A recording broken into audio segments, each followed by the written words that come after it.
Okay, I'm going to be using acoustic today because we're going to be talking about ear training, all right? So, all right, awesome. Look at this. We've already got people coming in. This is great. So thank you so much. Thank you for hanging out with me. This is going to be fun, okay? We're going to be talking about all kinds of different things. We've got 4 sections of topics we're going to be discussing, some live sessions. So this first one here is going to be talking about ear training, as I just mentioned.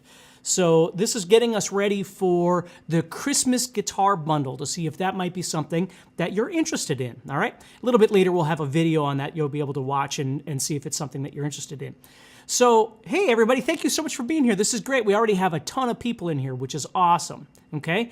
So I hope you're doing great. I hope life is going good for you. I know at this time of year, sometimes it's not always the easiest thing, but I wish you the best, you and your family. And so let's go ahead and get started and have some fun here. So I'm playing acoustic on this thing because I'm going to be referencing some Christmas songs for our ear training. In each one of the live sessions that I do, I'm going to use some sort of reference of Christmas material, although please understand this isn't just about Christmas songs. You can use the information we talk about in anything. So what I want to do first off, before we get started here, is explain that when you're learning how to do ear training, I have some notes over here. When you're learning how to do ear training, it's always easiest if you start with something that sounds like it probably would be fairly straightforward. I could use the word simple, but that I don't know if that's right. Now again, you might not know that because you might not know the song, right? You're trying to figure it out by ear. But the more you do this, the better you'll get at it. If it sounds like there's a lot of stuff going on and the chords are moving all over the place, then that might not be the right song. We don't know until we try, right? And the second thing is to try and do this to some song that you're familiar with, okay? Until you get good at this, it's always nice to start with something that's familiar to you. And again, sounds like it's fairly straightforward. Now, please understand, when we're talking about songs, often we're talking about a vocal part and a bass part and a drum part and a guitar part, and maybe there's piano and maybe there's saxophone, right? Who knows what there is?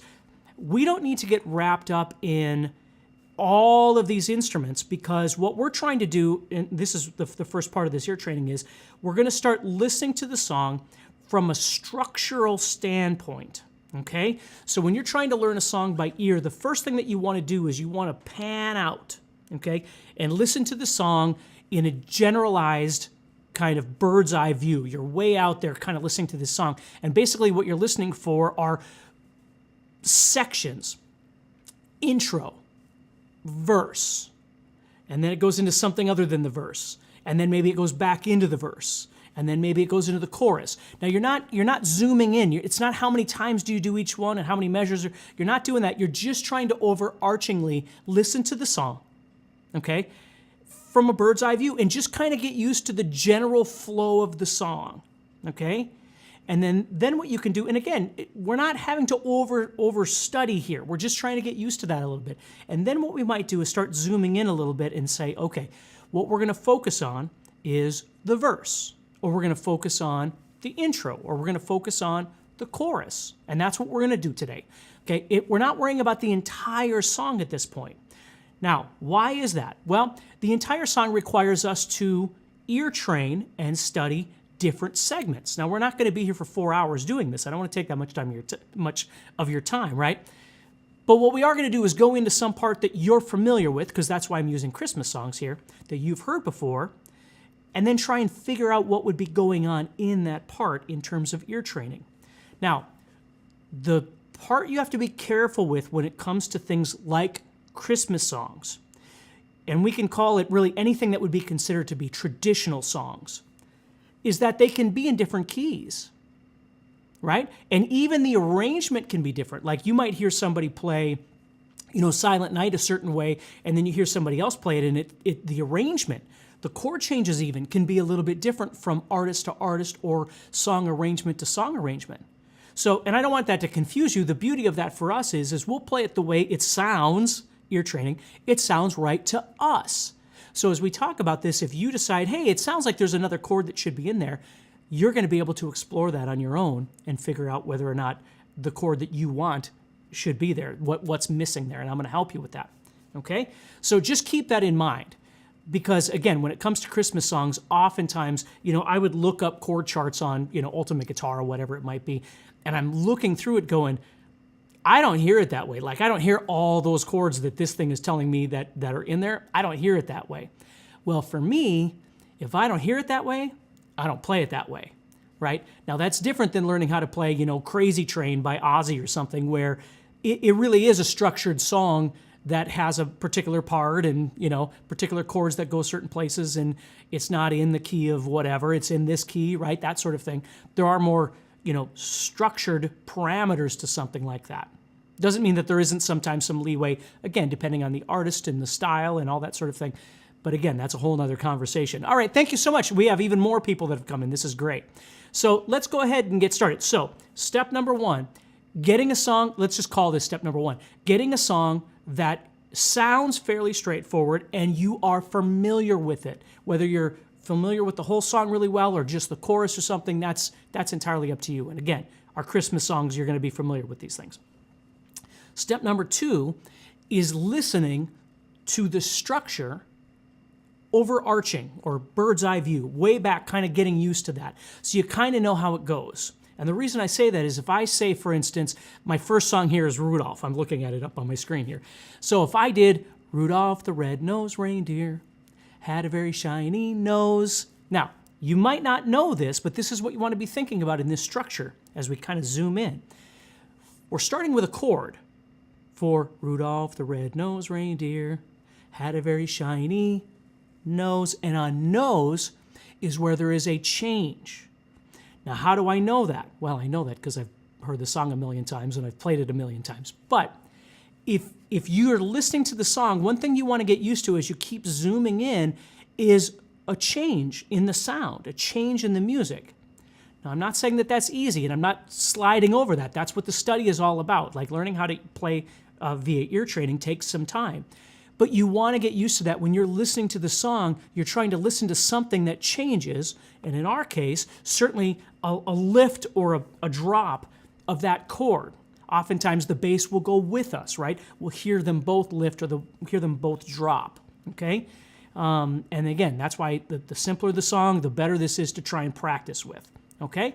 So if we start with that and think, okay, so Rudolph the Red-Nosed Reindeer had a very shiny nose. Okay, so right there's a chord change.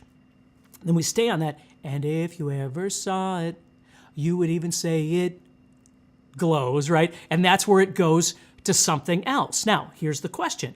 Does it go to something else? Does it go to a third chord, or does it go back to the original chord? You see, this is the structure element that you want to start trying to get used to thinking about. Okay? We don't know what key it is. You might, but don't say anything, obviously. We don't know what chords are in it. And again, key is irrelevant because this is a traditional song. It might be in the key of A for you. It might be in the key of C for you. It might be in the key of G for you. It all depends on if you're singing along, right? That can have a massive difference on what key you put this in. And of course, that then affects the chords. So the next thing I want to talk about, so we talked about choosing a song. We talked about the structure of the song, listening to it and then zooming in. Okay, so the next thing I want to talk about, and then we'll get to the last one here, but the next thing I want to talk about is what we'll call chord theory connection. And I'm going to try and make this as easy as possible, but when we're dealing with traditional or simplistic songs, maybe they're not traditional songs, but simplistic songs, Knocking on Heaven's Door, whatever it might be. I mean, I could name you a million songs like that. Take It Easy by the Eagles, whatever. Not Dream Theater, right? Not Rush, right? Something that's simple. What we're often dealing with here are chords that are part of a family that we call a key. Now, if you don't know any theory, I'm going to give you just a little bit to kind of feed off of here. Very simplistic, and then again, in the Christmas guitar bundle, you'll be able to study more of this stuff if you're interested. But so when we say we're in the key of, let's just say A. Okay, so we're in the key of A. What we're saying is A is our main note. A major is our main chord. Because no matter what key we're in, the first chord's always going to be major unless we say we're in the key of B minor. Well, then our first chord would be minor, obviously. But if I say to you, oh, this song's in the key of G, or this song's in the key of D, or this song's in the key of A, the first chord, the key, is going to be major, right? So if I say, oh, this song's in the key of A, you already know the main note is A and the main chord is A major. The question is, what else are we going to use from the key? And this is a lot easier than you might think if you've never studied this before, okay? So all keys, and again, I'm not getting deep here, so stay with me because you can learn this, okay? All keys have 7 different notes or 7 different pitches, okay? So if we're in the key of A, we have A, B, C, D, E, F, and G. Just like a piano, the white notes are A, B, C, D, E, F, and G. And guess what comes after G for a white note? A, all over again. A, B, C, D, E, F, G. A, B, C, D, F, G, over and over and over. There are only 7 different note names. A, B, C, D, E, F, and G. We don't have H or L or Q or W. Those don't exist in music. It's just A through G over and over and over. Okay? So when we do it over and over and over, we call those octaves. Like a piano, we go from A to A to A. Those are all octaves. Well, for us, we're not worried about octaves right now. We don't care about that. For us, an A chord, or an A chord, or an A chord, wherever we want to play A is A. Okay, A is A is A. That's what we want to think about. But here's what we need to think about. The next note in the key then would be B. And the next note would be C, and then D, and then E, and then F, and then G. Now, if you know anything about theory and you're thinking, well, what about sharps and flats? Let's not worry about that right now. Okay, that's something that you can study later. Let's keep this nice and simple so when you walk away from this live session, you're going to go, I know exactly what he was talking about. All right, so if we're in the key of A, all right, what we want to deal with is the first chord, which is A, major, the 4th chord, and the 5th chord to begin with. Those 3 chords, 1, 2, 3, 4, 5. A, B, C, D, E. So this is the theory that you need to know to try and figure this out. There's a couple different ways to approach music theory. But if you're listening to a song that's fairly simple, that you've heard many times, the chances of it using this information is pretty high. Now, if you're learning Slayer, no, this isn't going to work, right? If you're learning some death metal band, this is not going to work. But if you're learning something that is popular, this is something that we use all the time, whether it's pop music, country music, rock music, traditional music, worship music. It doesn't make any difference. This is just a very common thing that everybody uses because it's what we call ear candy. It sounds nice to the ear. So if we know that the song is in the key of A, what we can expect to see for other chords, not guaranteed, but what we can expect to see is possibly a D chord and an E chord, or one or the other. We don't know, okay? But at least that gives us, it narrows it down a bit to start trying to figure it out by ear versus every chord on the planet, right? We start with that. So A, D, and E. Now let's say we were in the key of G. So if we were in the key of G, and again, don't worry about sharps and flats right now. So if you're in the key of G, we'd have G and then A, right? Not H, because there's no such thing. So we're on G, so we're already at the end, so we have to start all over. So G, A, B, C, D, E, F, G. There's our notes, G to G. So 1, 4, 5 in the key of G would be G, A, B, C, D.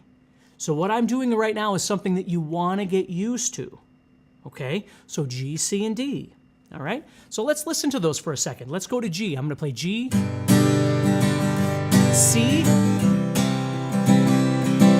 D. Now think about how many times you've heard those 3 chords together, and if you've been playing for a while, chances are you've played many songs, and even maybe just throw something in the chat of a song that you've learned that uses those 3 chords, right? There's a billion of them. So that is what we call the most common chord progression used in music. Now, does it have to be in the key of G? No. Remember, we talked about A. So if we go to A and we play A, D, and E, I'm going to give it that same kind of rhythm.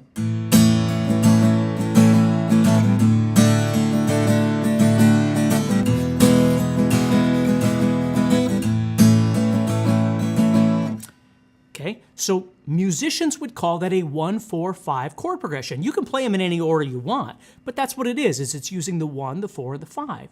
Now, why would we say it that way?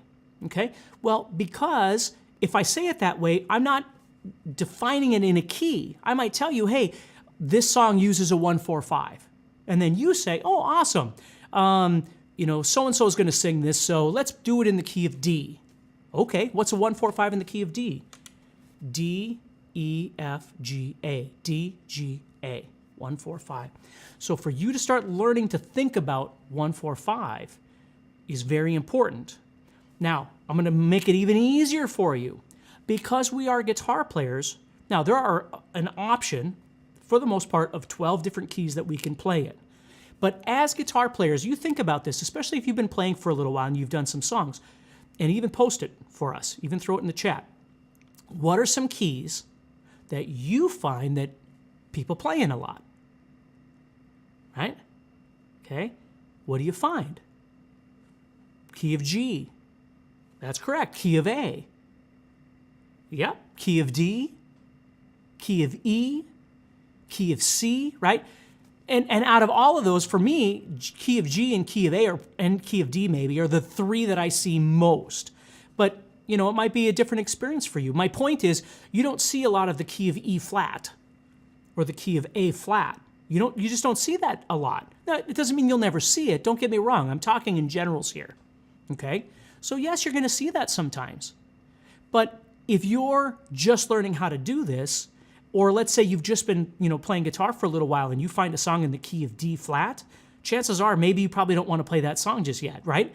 Again, don't set yourself up for failure when you're ever doing anything on this instrument.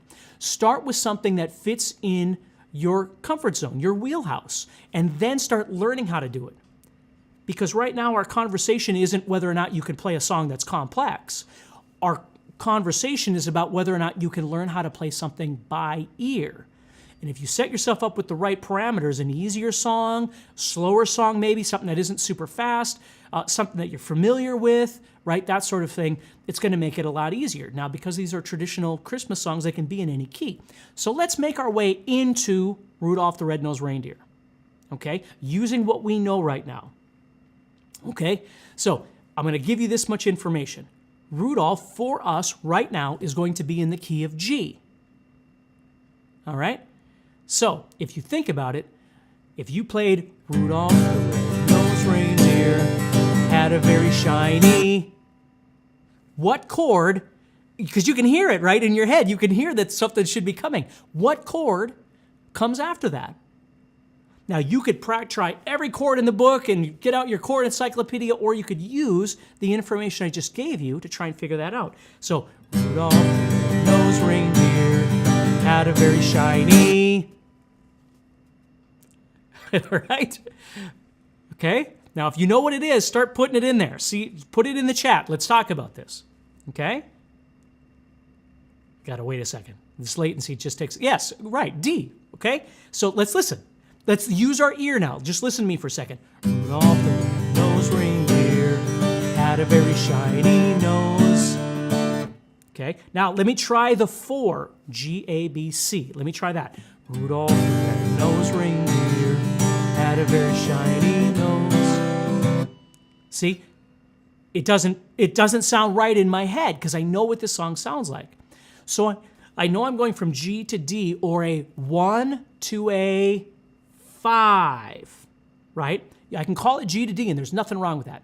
But if I call it 1 to 5, that means if you and I are playing together and you say, hey, Steve, I love this song and we're going to play it together, but I need to sing it a little higher because G's too low for my voice. Well, then we could move to the key of A and we could play A, B, C, D, E, 1 to 5, A to E.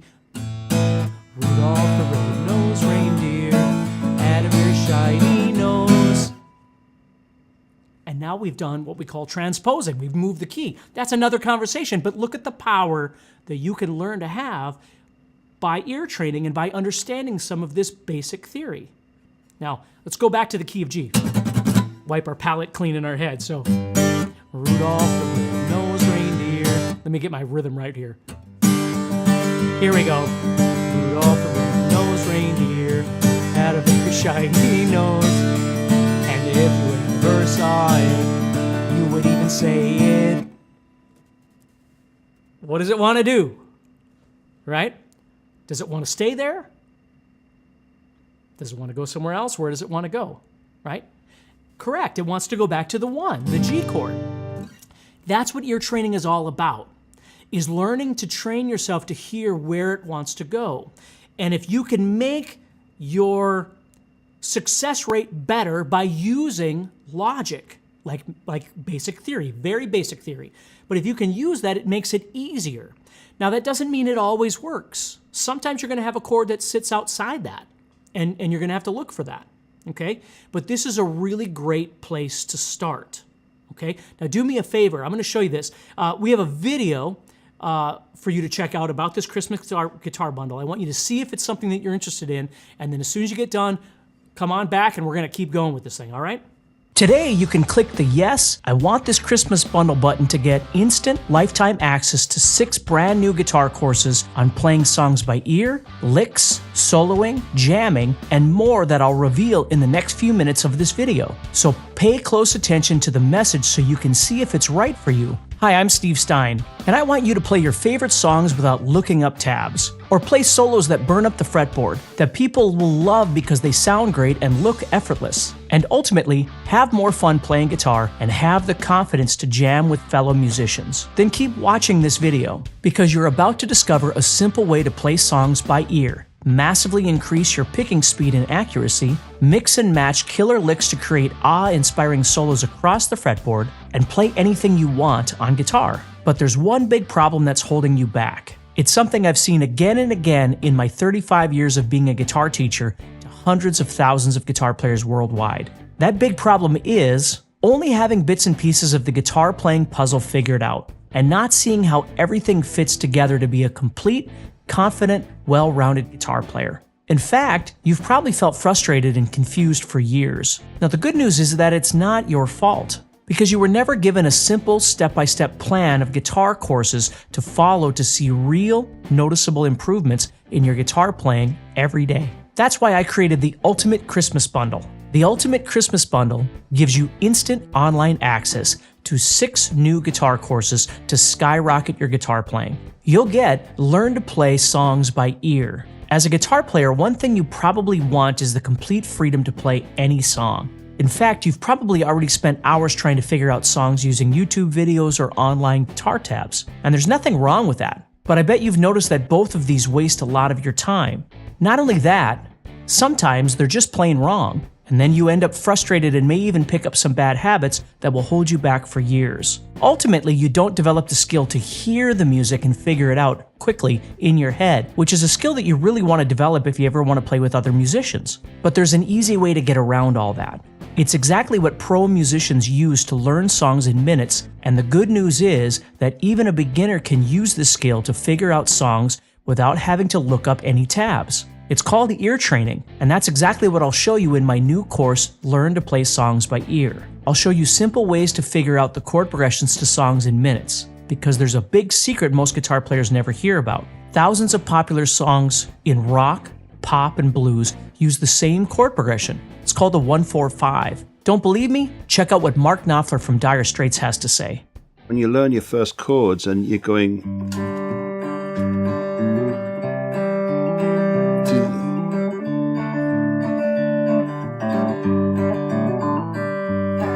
That's a very basic kind of... That's your 1 chord. And here's your 4 chord. Then your 5 chord. The same chords in the B in a blues.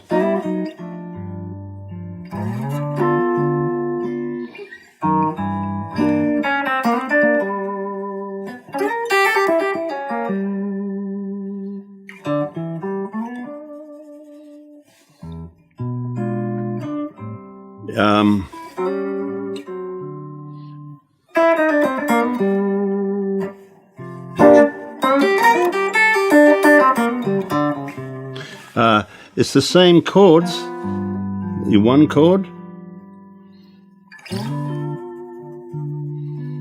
and then the bit that when would be that.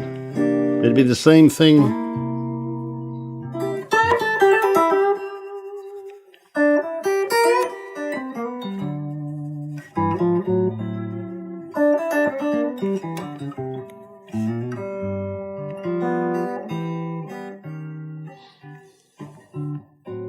So it's the same. It's really all the same music. When you realize that you can cut the time it takes to learn new songs in half, it also works for solos. Imagine what it will feel like when you're hanging out playing music with your friends and someone says, "Hey, can you play this song?" And instead of freezing up, you say, "Give me 10 minutes." You'll quickly download it on your phone, listen to it, and within a few minutes you'll have the chord progression down. You go through it a couple of times on your own just to make sure you have the chord changes down. Then you say, "I got it, let's try it with everyone." With the skill of ear training, you can even watch another guitarist start playing and anticipate what will come next, because you'll already have learned the skills of common chord progressions and what to listen for. So the rhythm section starts things off and you launch into the chord progression. Your fingers are nailing each chord without any hesitation. Everyone's smiling and having a great time playing music together. And you even have a killer idea for a solo, but more on that later in this video. Now that skill alone is worth your entire investment in the Ultimate Christmas Bundle, but we're just getting started, because you'll get Picking Booster. You may not believe it, but your guitar pick is the biggest amplifier that there is. You can change the whole tone of a song or lick just by how hard or soft you pick it, without having to adjust the volume. That's why your picking technique is so important. You want to play clean and clear without tripping over your fingers or hitting dead notes. You want to learn to play fast solos for real and not fake your way through. That's why I've also included my new Picking Booster course to help you massively improve your picking speed and accuracy. I'll show you my best tips and tricks to build your finger strength, stamina, and most importantly, hand synchronization. So your left hand is hitting every note that your right hand is picking, which is something 98% of guitar players never get right. Now this will work for you even if you have weak hands or fingers, or you feel like you've tried everything. And it's a total game changer when you're learning solos by players like Eddie Van Halen or Kirk Hammett. It's also ultra impressive. But we're just getting started, because over my 30 years of playing and teaching guitar to hundreds of thousands of guitar players across the world, I've noticed another huge problem. Most guitar players don't really know how to solo. Sure, they might know a few scales and how to play them across the fretboard, but they have no idea how to play solos with feeling, like Eric Clapton explains in this video. And for me, I just start singing.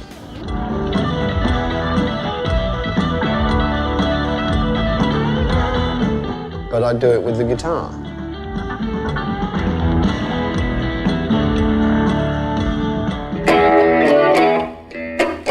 That's the groove, and it will be, that's just me singing, really.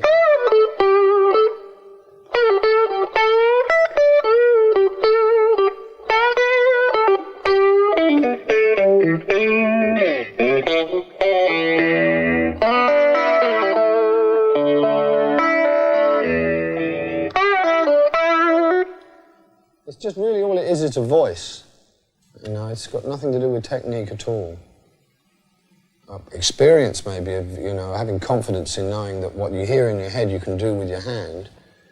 But apart from that, it's not any cleverness at all, it's just feeling. That's why you'll get my new course, Major Key Soloing. Now this soloing course is unlike any soloing courses that I've ever created, because it's entirely focused on creating solos that sound like you're singing in major keys. Now why is that important? Because most guitar players only learn to solo in minor keys like you hear in some classic rock and tons of blues songs. But here's the big problem with that. Spotify recently analyzed 30 million songs in their database and found that more than half of the songs are written in major keys. That means you're missing out on soloing over thousands of popular songs like Sweet Home Alabama by Lynyrd Skynyrd, Jessica by the Allman Brothers Band, Wish You Were Here by Pink Floyd, and many, many more. Just like every other guitar player who just noodles around out there and doesn't put things together. I want more for you than that, and in Major Key Soloing, I've made soloing over major key songs easy. I'll take you by the hand using a hit song you'll instantly recognize and show you how to create a jaw-dropping major key solo over it. Best of all, this can be applied to any major key song you want to solo over. Now, with your new soloing skills, you're going to need some licks. So in the Ultimate Christmas Bundle, you'll also get my 21 Legato Licks course. Now, 21 Legato Licks builds on every previous course that I've talked about. You're already able to hear chord progressions and figure out songs in minutes with Learn Songs by Ear. Your picking speed and accuracy has skyrocketed with Picking Booster, and every note you play is coming out clean and clear. You're now soloing with complete confidence with major key soloing, and now you're ready to add some jaw-dropping licks to your arsenal. That's why I've also included 21 legato licks. Now these licks are the perfect complement to your guitar solos. They're not basic licks that every other guitar player knows. These are awe-inspiring licks that feel awesome to play and make anyone listening say, wow, what was that? I've broken each lick down step by step so you'll know exactly where to put your fingers and won't have to worry about hitting wrong notes. And you'll be able to mix and match them to play solos faster and better than you ever thought possible, which will make you a true lead guitar player who knows how to tell a story with your guitar solos. So everyone listening hangs on every note that you play. But I've taken everything a step further, because the truth is, there's no better way to continually improve your soloing than jamming. And while I was making this Ultimate Christmas Bundle, I thought, what better way to wire in everything to learn songs faster and play amazing solos than jamming with me personally? So I've included something I've never offered before. You'll get my new collection of interactive jams. Now, I recorded these interactive jams to simulate how to improve your rhythm and soloing in the real world. You'll get several jams in different styles where I show you how to play the chord progression. Now I know that might not sound exciting, but remember, 95% of the time, a guitar player is focused on rhythm. That's why it's part of the rhythm section. And once you know what's going on with the rhythm, you'll have the tools to create a plan for your solo. But that's where things get really cool with these interactive jams when it comes to soloing. I've recorded them so that you and I can trade licks back and forth. So you're improving your soloing and learning how to play with another musician, which improves your sense of rhythm, timing, and phrasing. So your solos sound like an extension of the song rather than a bunch of random notes strung together. And I'll be adding new interactive jams throughout the year, so you'll have an entire library of jams to improve your soloing for years to come. Finally, you get my Motivation Vault. Now these are short, focused guitar lessons with one golden nugget to improve your guitar playing in the shortest time possible. They cover specific topics like learning songs, picking, strumming, creating a practice routine, blues, and of course soloing. Think of them like a weekly dose of motivation to keep you progressing on your guitar journey. Now, they've never been offered for sale before, and you can only get them when you place your order today. You'll also get a progress tracker for each course and membership in our private Facebook community where thousands of members hang out and share their passion for guitar playing and encourage each other to contribute in a positive and encouraging way. Your Ultimate Christmas Bundle gives you lifetime access to learn to play songs by ear, Picking Booster, major key soloing, 21 legato licks, my interactive jams, and Motivation Vault, and has a total value of $414. But you won't even pay close to the retail value of $414 for the Ultimate Christmas Bundle. Not $300, not $150, not even half that. Your total investment today for the Ultimate Christmas Bundle is just 3 easy payments of $19.60. And if you want to save 20% today, you just select this one and done payment option when you check out. But you need to act fast because this is only available until the big timer hits 0 on this page. So click the Yes, I Want This Christmas Bundle button below to get the Ultimate Christmas Bundle now, and you're protected by my 30-day guarantee. Truly put your Ultimate Christmas Bundle to the test for a full 30 days and see if it's right for you. If you don't think it's a good fit, no big deal. Just contact our friendly support team and they'll issue you a full refund or exchange.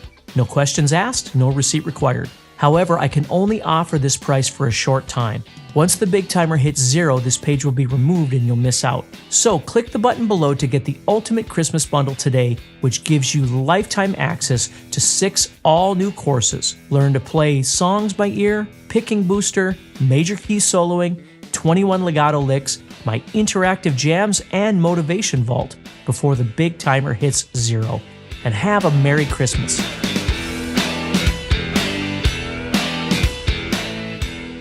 All right, welcome back. So let's keep going here. So we just did, let me find my pitch here. Rudolph the red-nosed reindeer had a very shiny nose, and if whoever saw it, he would even say it glows.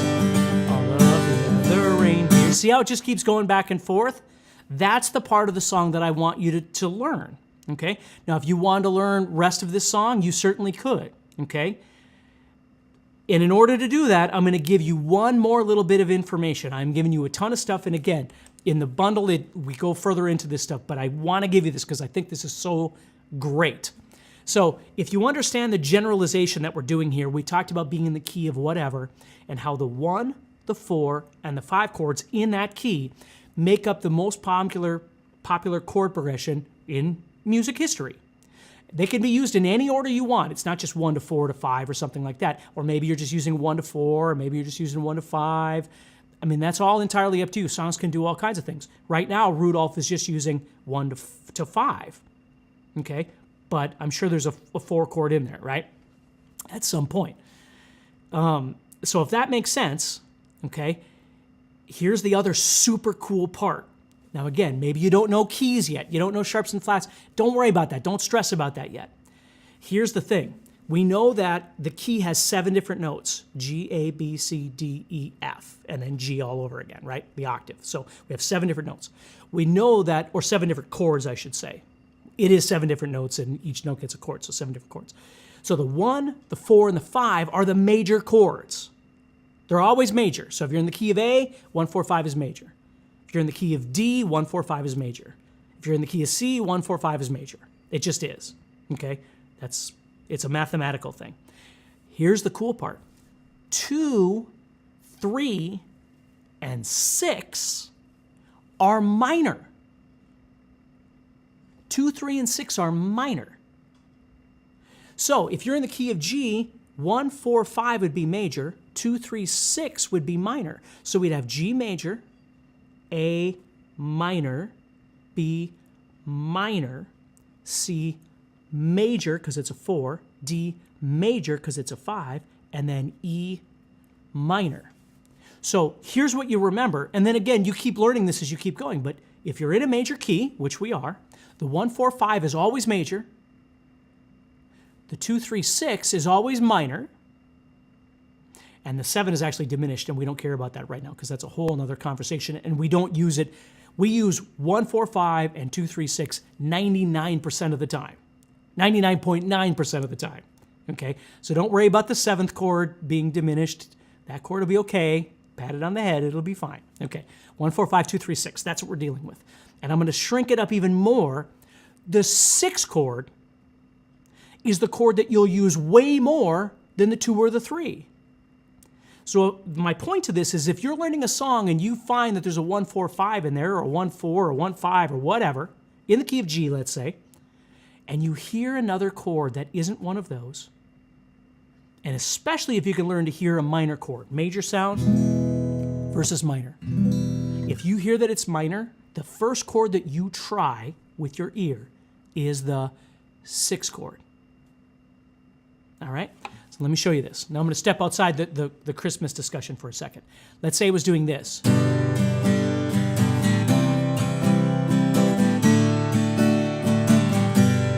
Now that could be one of a billion songs. 1, 4, 5 in the key of G. I'm going to add an E minor in between and watch what happens. The 6th chord, E minor.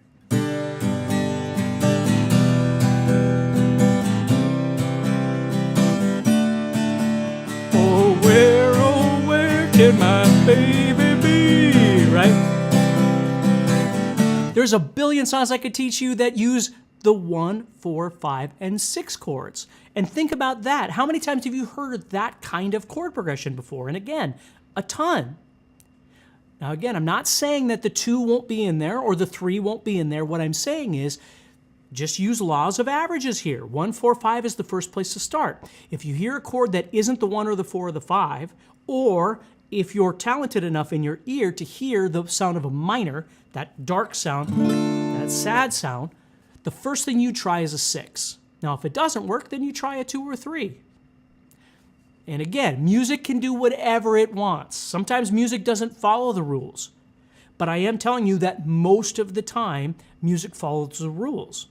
And if you choose something, again, that we talked about before, something that's simple, sounds simple, a little bit slower, a little more pop in nature, right? Again, I don't mean, Kesha pop. I mean just pop music, regular music, right? Whether it's the Eagles, whether it's Bob Dylan, whether it's whatever, it doesn't matter what it is, okay?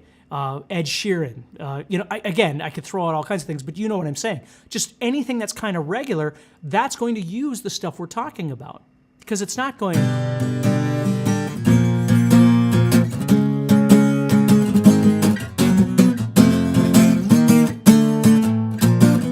that's something completely different, right? But you're not going to hear most regular style music doing that sort of thing. If I played the Eagles and it went,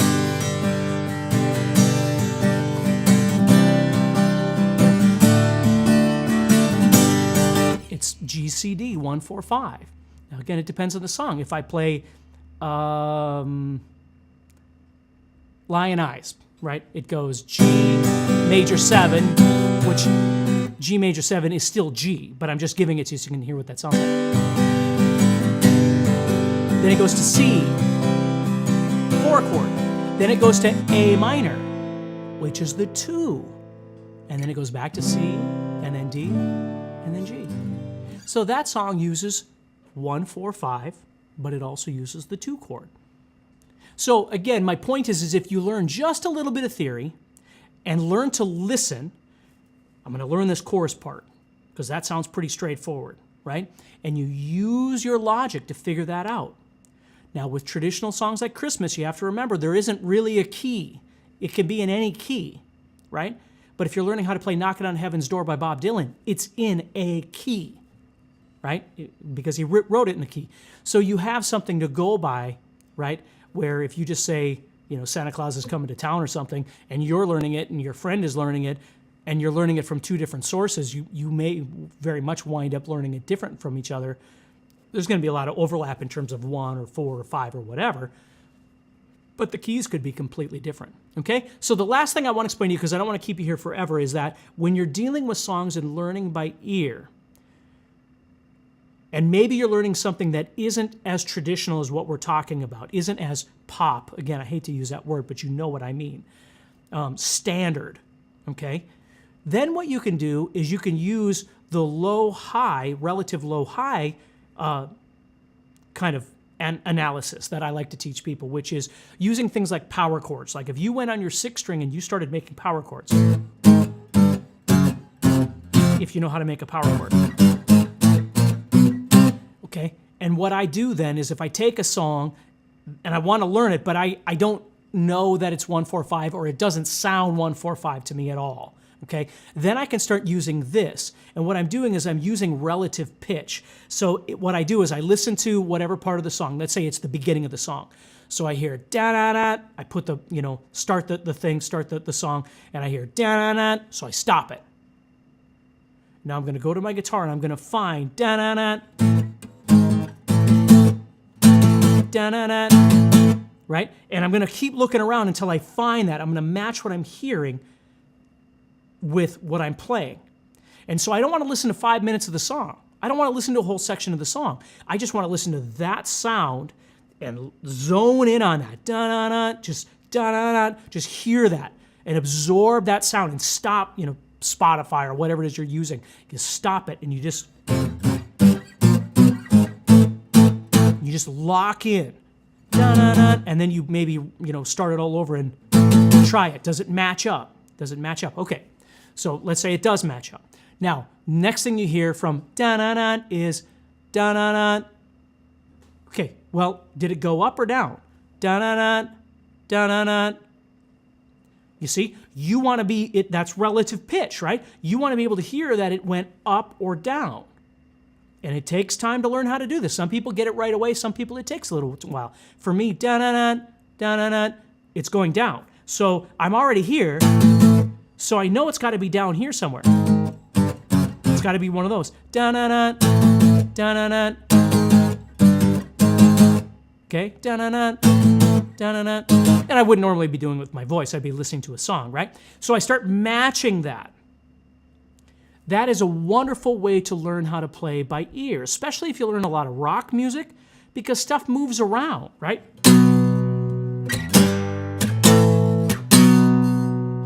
Whatever it would be, or, Rainbow in the Dark on acoustic guitar, right?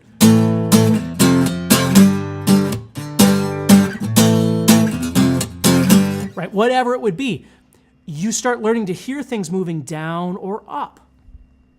And if you use the 6th string and power chords, then what you can do is once you've kind of figured it out, maybe you start moving into bar chords or move it into open chords or whatever, but this is a great way of trying to learn how to play. If it's not fitting the 1, 4, 5-ish kind of thing, it's different.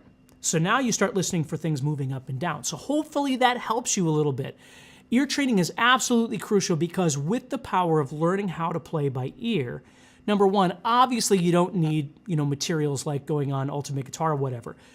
But for me, more importantly, is I can do it quickly.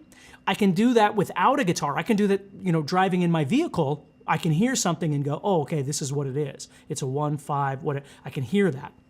The other thing that's really important for me is when I play, for whatever situation I'm in, where I'm getting together with other guitar players or other musicians or a choir or a symphony or a jazz band or whatever, and I'm going to play songs, I can very easily adjust to what's needed. If I'm going to be playing, Old Time Rock and Roll by Bob Seger, it doesn't matter what key it's in. I don't know, you don't even have to tell me ahead of time. I'll just go play with whoever, and if they say, hey, it's going to be in the key of B, all right, cool. So 1-4-5, so I can do that, right? In the key of B or the key of G or whatever it is you want me to do. So it's bigger than just not being able, not having to read something. There's a lot of other reasons why ear training is really great because it takes you less time to prep for something and it makes it easier for you to engage with other players very quickly. So anyway, hopefully that helps you a little bit. I hope I didn't take too much of your time. I'm excited to talk to you about these other things as they come up. We've got picking speed and accuracy, we've got licks, and we've got soloing coming up. And we'll use some sort of way of utilizing that in our Christmas discussion, but we'll talk about it again from a real-world perspective, just like we're doing right now. So anyway, happy holidays. Christmas is coming soon, New Year's is coming soon, and this gives us a great opportunity to hang out and just play some music and talk about guitar. So I'll talk to you all soon, all right? If you have any questions, I should have mentioned this before, Derek is around here to answer your questions about anything, and make sure you check out that bundle. See if it's something that you're interested in, all right? So take care.